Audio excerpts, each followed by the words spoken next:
നമസ്കാരം സുഹൃത്തുക്കളെ, പുതിയൊരു വീഡിയോയിലേക്ക് എല്ലാവർക്കും സ്വാഗതം. ഇന്നത്തെ നമ്മുടെ ചർച്ചാ വിഷയം എന്ന് പറയുന്നത് നമ്മളെ ഒഴിവാക്കിപ്പോയവരെ അല്ലെങ്കിൽ പിണങ്ങിപ്പോയവരെ തിരിച്ചു നമ്മളിലേക്ക് എങ്ങനെ കൊണ്ടുവരാം എന്നതിനെ കുറിച്ചാണ്. അപ്പോൾ വീഡിയോ ഇഷ്ടപ്പെട്ടാൽ ലൈക്ക് ചെയ്യാനും കമൻറ്റ് ചെയ്യാനും മറക്കരുത്. അതായത് പ്രണയത്തിനിടയിൽ ഒരുപാട് തർക്കങ്ങൾ, വഴക്കുകൾ ഇതെല്ലാം ഉണ്ടാകാറുണ്ട്. അങ്ങനെ അത്തരം സാഹചര്യങ്ങളിൽ നിന്ന് അവരെ പിണങ്ങിപ്പോകുമ്പോൾ എങ്ങനെ നമ്മളിലേക്ക് തിരിച്ചു കൊണ്ടുവരാം എന്നതിനെക്കുറിച്ച് നമുക്ക് പരിശോധിക്കാം. ആ പഴയ സ്നേഹം നിലനിർത്തി എങ്ങനെ നമ്മളിലേക്ക് എത്തിക്കാമെന്ന് നമുക്ക് നോക്കാം. ഇതിനായി പ്രധാനപ്പെട്ട 5 പോയിന്റുകളാണ് ഇവിടെ പറയാൻ പോകുന്നത്. അതിൽ ഒന്നാമത്തെ പോയിന്റ് എന്ന് പറയുന്നത് അവരുടെ അടുത്ത് ക്ഷമ ചോദിക്കുക എന്നതാണ്. നമ്മളുടെ അടുത്താണ് തെറ്റ് അല്ലെങ്കിൽ അവരുടെ അടുത്താണ് തെറ്റ് എന്നുള്ളത് നമ്മൾ വേർതിരിച്ച് നോക്കാതെ നമ്മൾ മാപ്പ് പറയാൻ ശ്രമിക്കുക എന്നതാണ്. അതായത് നമ്മൾ മാപ്പ് പറയുമ്പോൾ നമ്മുടെ ഉത്തരവാദിത്തത്തിൽ നിന്ന് നമ്മൾ ഒഴിഞ്ഞു മാറുകയാണ് സത്യത്തിൽ ചെയ്യുന്നത്. ഇനി അവരുടെ കാലിൻ ചുവട്ടിലാണ് പന്ത് എന്ന് ചുരുക്കം. കാരണം നമ്മൾ മാപ്പ് പറയുമ്പോൾ അവർ ചിന്തിക്കുന്നത് എന്താണ്? അയാൾക്ക് ചെയ്യാനുള്ള കാര്യങ്ങൾ അയാൾ ചെയ്തു കഴിഞ്ഞു, ഇനി അയാൾക്കൊന്നും ചെയ്യാനില്ല, ഇനി ഞാനാണല്ലോ ചെയ്യേണ്ടത്. ഞാൻ ഇതിനു വേണ്ട പോലെ ഒരു തീരുമാനം എടുത്തില്ലെങ്കിൽ ജീവിതം നഷ്ടമാകുന്നത് എനിക്ക് തന്നെയാണ് എന്ന ചിന്ത അവരിൽ വരും.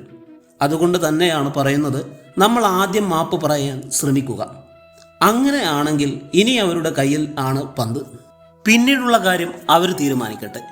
അങ്ങനെയുള്ള ഉത്തരവാദിത്തം അവരുടെ തലയിൽ വെച്ച് കൊടുക്കാൻ വേണ്ടിയാണ് ആദ്യം തന്നെ മാപ്പ് പറയാൻ ശ്രമിക്കുന്നത്.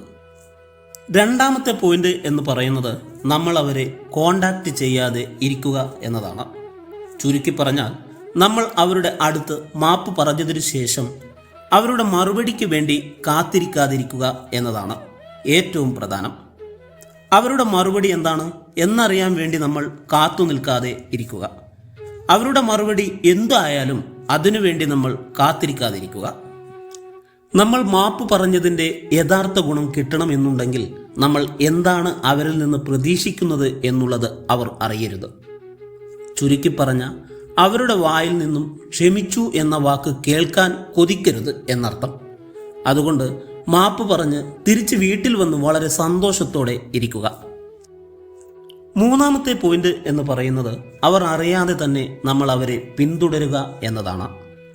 അവർ എവിടെയൊക്കെ പോകുന്നു, അവർ എന്തൊക്കെ ചെയ്യുന്നു, അവർ സന്തോഷത്തോടെയാണോ ഇരിക്കുന്നത്, പുതിയ കാര്യങ്ങളൊക്കെ ചെയ്യുന്നുണ്ടോ, അവർക്ക് പുതിയ കല്യാണം വരുന്നുണ്ടോ, അങ്ങനെയുള്ള പല കാര്യങ്ങളും അവരുടെ ഫ്രണ്ട്സിൽ നിന്ന് നമുക്ക് അറിയാൻ പറ്റും.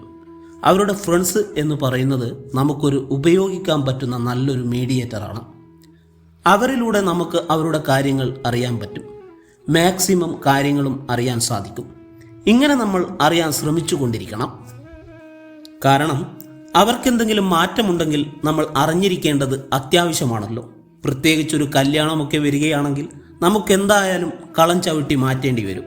അതുകൊണ്ട് തന്നെ നമ്മൾ നിർബന്ധമായും ചെയ്തിരിക്കേണ്ട കാര്യമാണ് അവരെ ഏത് രീതിയിലായാലും പിന്തുടരുക എന്നത്. നാലാമത്തെ പോയിന്റ് എന്ന് പറയുന്നത് നമ്മൾ അവരെ സോഷ്യൽ മീഡിയയിലൂടെ വാച്ച് ചെയ്തുകൊണ്ടിരിക്കുക എന്നുള്ളതാണ്.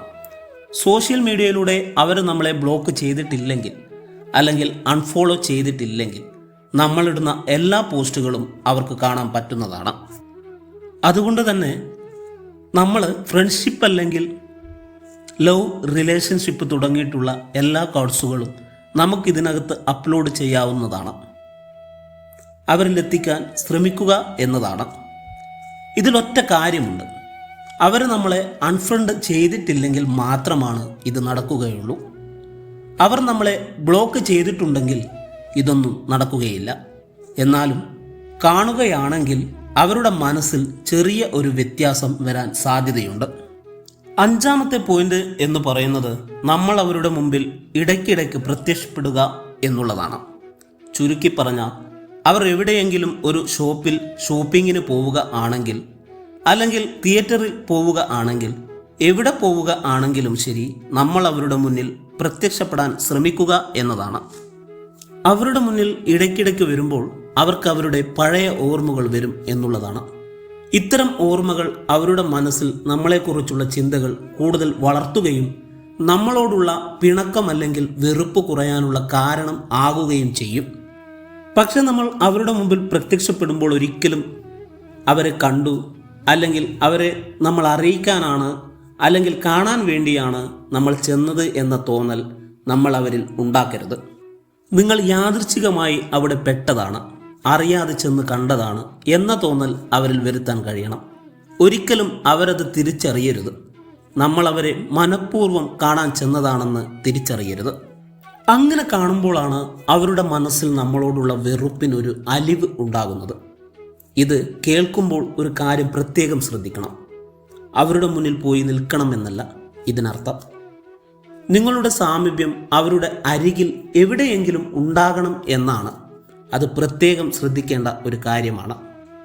ഏറ്റവും പ്രധാനപ്പെട്ട കാര്യമെന്ന് പറയുന്നത്, നിങ്ങൾ ഈ 5 പോയിന്റ് ഫോളോ ചെയ്തു അല്ലെങ്കിൽ നടപ്പിലാക്കി, എന്നിട്ട് നിങ്ങൾക്ക് റിസൾട്ട് കിട്ടുന്നില്ലെങ്കിൽ, നിങ്ങൾക്ക് മെച്ചം കിട്ടുന്നില്ലെങ്കിൽ, നിങ്ങൾ മനസ്സിലാക്കേണ്ടത് മറ്റൊന്നുമല്ല, ഇതൊരു ട്രൂ ലവ് അല്ല എന്നുള്ളതാണ്. ഇത്തരമൊരു ട്രൂ ലവ് അല്ലാത്ത ഒരാൾക്ക് വേണ്ടി നമ്മുടെ ജീവിതം ഹോമിക്കണോ വെറുതെ നശിപ്പിക്കണോ എന്നുള്ളത് നിങ്ങൾ അവസാനമായി ചിന്തിക്കേണ്ട കാര്യമാണ്. കാരണം ഇത്തരം കാര്യങ്ങൾ ചെയ്തു കഴിഞ്ഞാൽ അവരുടെ മനസ്സിൽ ചെറിയൊരു അലിവ് ഉണ്ടാവേണ്ടതാണ്. നമ്മളോടുള്ള സ്നേഹം തിരിച്ചു വരേണ്ടതാണ്. ഇത് ഇങ്ങനെയൊന്നും നടക്കുന്നില്ല, നമ്മളോടുള്ള സ്നേഹം തിരിച്ചു വരുന്നില്ല, സ്നേഹിക്കാൻ അവർക്ക് കഴിയുന്നില്ല, നമ്മളിൽ നിന്ന് പിന്നെയും അടർന്നു പോകുകയാണ് അവർ എങ്കിൽ അതിനർത്ഥം അത് യഥാർത്ഥ പ്രണയം അല്ല എന്നുള്ളതാണ്. യഥാർത്ഥ പ്രണയം അല്ല എന്നു മാത്രമല്ല, അവർ വേറെ ആരെങ്കിലും സ്നേഹിക്കുന്നുണ്ടാകും, അല്ലെങ്കിൽ അവർ പണത്തെ കൂടുതൽ സ്നേഹിക്കുന്നുണ്ടാകും. അതുകൊണ്ടായിരിക്കും അവർ മറ്റൊരു കല്യാണത്തിന് താല്പര്യം കാണിക്കുന്നതും നമ്മളെ ഒഴിവാക്കാൻ ശ്രമിക്കുന്നതും. ഇങ്ങനെയുള്ള പല കാരണങ്ങളും ഉണ്ടാകും. പല ആൾക്കാരും വളരെ സെൽഫിഷായിട്ടാണ് പെരുമാറുന്നത്. അതുകൊണ്ട് തന്നെ നമ്മൾ ഒരിക്കലും ഇത്തരക്കാർ നെഗറ്റീവായിട്ടാണ് റിയാക്ട് ചെയ്യുന്നതെങ്കിൽ നമ്മൾ അവരെ മറന്നു കളയുക എന്നുള്ളതാണ് ഏറ്റവും നല്ല ബുദ്ധി. നമ്മൾ ചുമ്മാ അവരുടെ പുറകെ നടന്നിട്ട് നമ്മളുടെ ജീവിതം നശിപ്പിക്കേണ്ട കാര്യം ഒന്നുമില്ല. കാരണം അവർ തിരിച്ചു വരാൻ പോകുന്നില്ല. അത് യഥാർത്ഥ പ്രണയമല്ല എന്നാണ് നമ്മൾ മനസ്സിലാക്കേണ്ടത്.